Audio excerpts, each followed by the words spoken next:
Hi, here's a tutorial on how I make game tiles for games that I play in my English language classroom.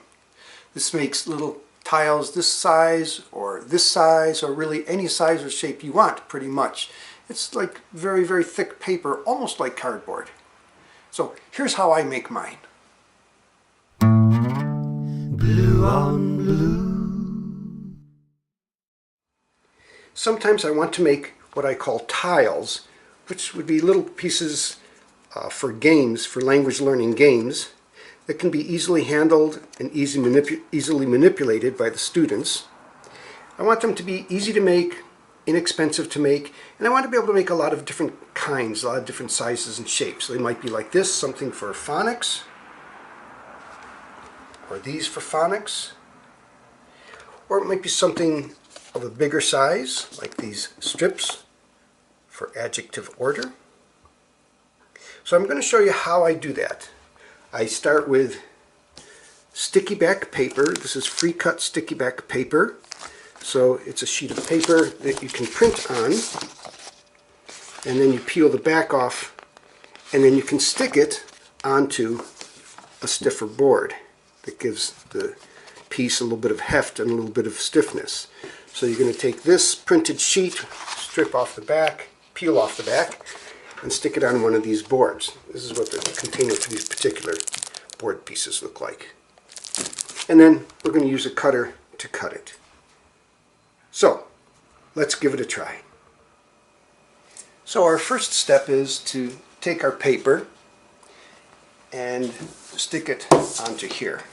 By the way, I like to have little cutting guides on my paper so that it shows me where to cut later on. Anyway, we're going to peel this off.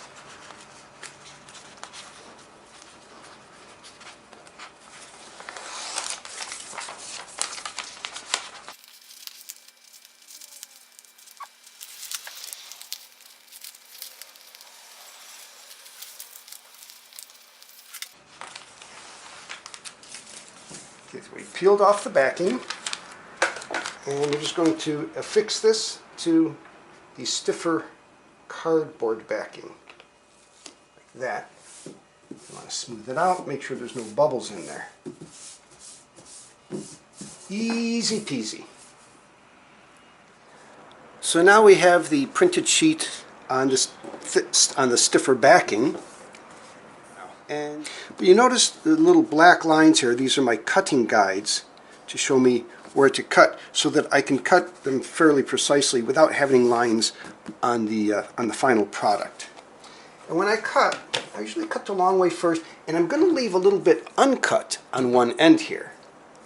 So I line up with my cutting guides, and then I don't cut all the way to the end, and you'll see why in a minute here.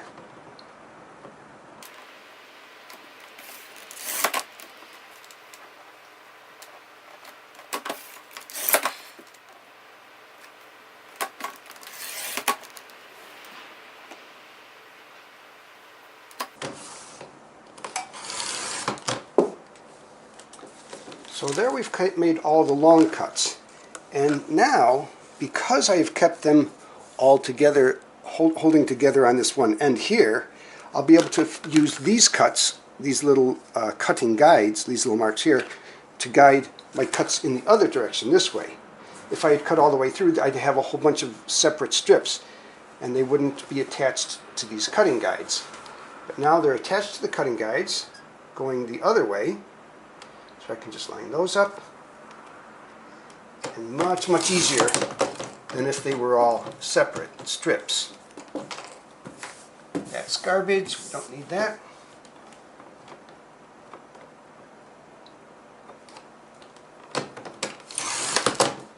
And there we have our tiles. Oh, there we have our tiles.